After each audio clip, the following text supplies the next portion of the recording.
Hi, I'm Dia. I'm Oli. I'm Lily. I'm Darren. And we're from the Santa Barbara Middle School's Teen Press, and we're here with AMY PASCAL. I understand that you grew up in Los Angeles and went to Crossroads. What was it like being a teen there?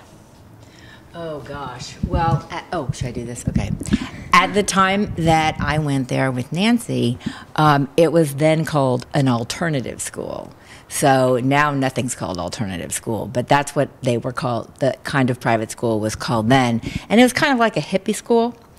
And there were 18 kids in our class.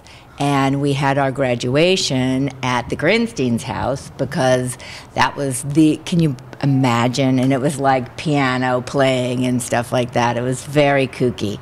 But it was a very, really special school. And it was great for me because I wasn't a great student. And that school brought out something in me that made me believe that I knew something and made me believe that I was, smart, because I'd never felt that before, because it was a school that focused on what you were good at instead of what you weren't good at. Did you like going to school? Yes, I like going to school, I did. I loved English especially and storytelling. That was the thing for me that I liked the best. I liked school a lot, but I didn't get great grades. And how did going there affect your goals? Well, there was a really wonderful teacher there named Steve Morgan, who is no longer with us. He died of AIDS, and a long time ago now. And he taught an English class where we were supposed to write a paper about an author and their books and how they were interrelated. And I wrote a paper on Salinger. And at that point, I discovered the Glass family stories, in addition to Catcher in the Rye, which of course is everybody's favorite book. And it was the first time in my life I got, you could get a 10, right? And I got an 11. You see, I still remember this. That's how important it was to me then. And I realized something that I really loved about telling stories, and about that stories come out of human behavior. And I was always really interested in human behavior. And that's really probably when I decided I wanted to be in this business.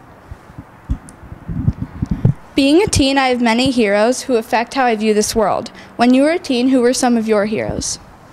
Oh, God. David Bowie.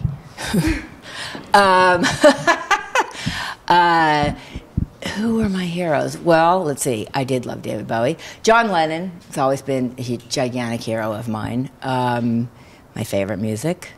Who else were my heroes? Golly. Madonna, but that wasn't until later. You were looking for somebody classy, right? I didn't have any classy heroes. Probably just rock stars. Do any of them have a particular influence on you?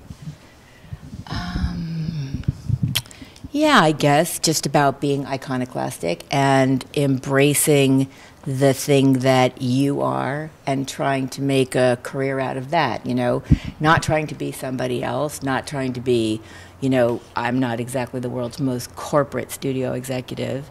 And I think my heroes were people who figured out what they were good at, and they did that and didn't worry about the rest. What did you like to do when you were a teenager? I can't answer that question. Oh my. You don't want me to answer that? No, I really am not going to. Shop. That's probably the safest thing I could say. Listen to music. Party. Boys. Probably boys number one. What else? God, what else did we do, Nancy? We did watch lots of movies. We watched lots of movies. We did. We watched lots of movies. And we hung out in the pillow room at Nancy's parents' house. Oh my gosh. Do you remember that? I know where it is. Yes, I know you do. Thank you. You've come to an amazing place in the movie business, the top of a world-renowned studio. And I read that you started as a secretary. Tell us how you first joined the movie business.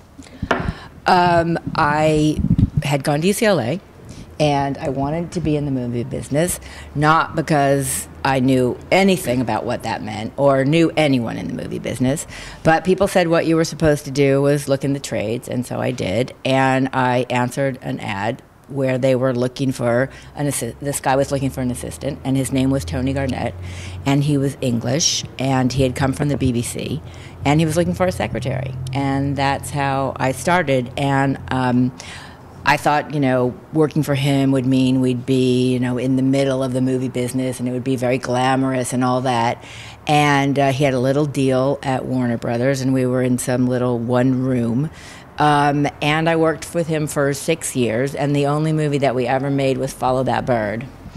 But I loved him, and he taught me everything that was important to know about the film business. I went on from there to become an executive at Fox, which I lasted about 20 seconds because I didn't know what the heck I was doing. And then I came here in 1988. What were some of your jobs along the way? Along the way in school? Yeah. I was a bookkeeper for a candy company. But mostly I was a gift wrapper, but mostly I worked in a pharmacy at the candy counter, and that's what I did mostly. See, candy, gifts, it's all the same. What about jobs in the movie industry? Oh, well, the jobs in the movie industry was I worked for Tony for, like I said, for 6 years, and I went from being his secretary, babysitting his kids, running errands, things like that, to being his development girl. But it was only ever just the two of us, so I just kept promoting myself, even though that was just him and me. And he lived in Ojai and never came into the office. So it was just me sort of sitting alone in an office most of the time, just trying to pretend that I knew what I was doing. And eventually I got interns that, for free, probably UCLA students at the time. And I pretended I was the boss and they worked for me. And I just sort of pretended that I was somebody until I was.